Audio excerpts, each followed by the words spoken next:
So, Coach, first test done and dusted. Moving on to Nottingham now. What are your thoughts ahead of that second test and how I guess the team can build on whatever they've learned from Lords? Yeah, it's interesting. The word you used towards the end of your question is learning. So having been here now maybe about 2 weeks, having a bit of time to acclimatize to the conditions and actually getting time in the middle.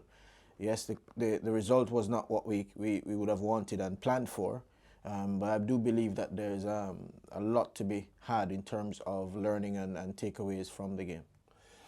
Obviously, they had some really good training at Tunbridge and then Beckenham before coming to Lords, but Lords is a sort of slightly strange environment in many ways for visiting teams, and of course all that sort of Jimmy Anderson farewell kind of wrapped up. Do you feel as though going to Trent Bridge that the players really can just focus in on their games and kind of work out what really works well for them?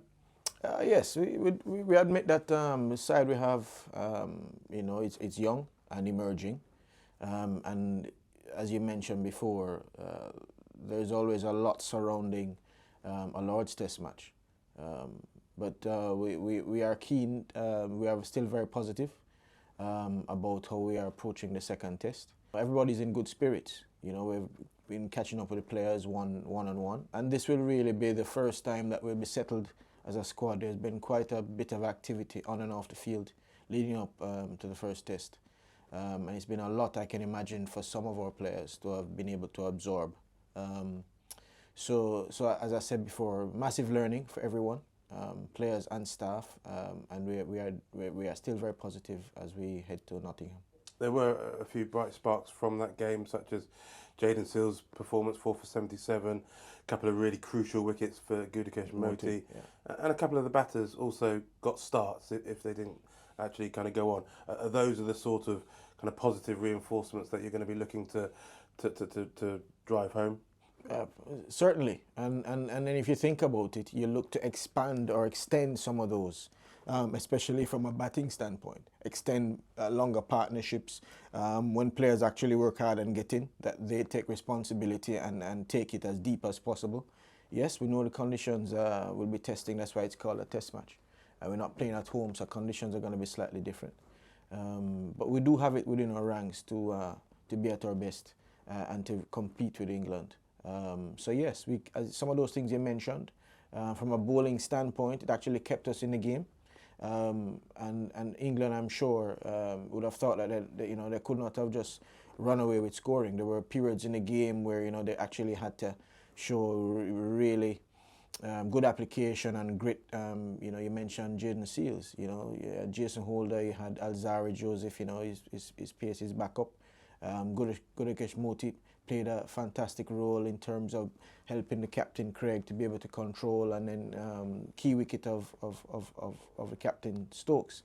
So yes, quite a few positives. I would love to see us with a lot more intensity that we're known to show in the field.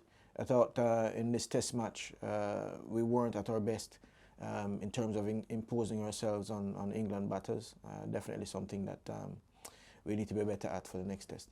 There's been obviously a lot of talk before the series about that win in Brisbane. I guess the fact that it came after a defeat and the players kind of hit back so well, is that a kind of experience that some of these guys can kind of take forward, knowing there are 2 test matches left, you can still win the series 2-1, and everything's all to play for starting at Trent Bridge? Well, they would have taken a lot of positives from that. So in terms of how we were able to bounce back, the process that we went through to be able to do that, I believe, is a lot more powerful. And then it reinforces the fact that in a series, you could actually, not start well, but then compose yourself and come back in the series and be quite competitive. As you said, potentially set it up for a Game 3 decider. So really positive to be taken away, not only from the first test here, but what we would have maybe last 6 months. Yeah, and just a final word then. Trent Bridge, a ground that has got a lot of history there for the Caribbean. I think Sir Garfield Sobers played for Nottinghamshire for a few years and was a bit of a local hero there. Is it quite a nice thing to be able to go around the country and see those connections with West Indians of yesteryear? Yeah, for sure. I mean, we've I mean, some of the players have had the opportunity to meet some of the legends, some of the icons in the game, players will look up to. And it's always that kind of feeling coming to England, just because of the relationships of the past. But essentially, we are here to play cricket. And the ability to, yes, appreciate, respect all of that, but understanding that, listen, we're here to play cricket, and each person here, each player, each staff member finds or does it in his own way to ensure that when the business time comes around, you're ready to go.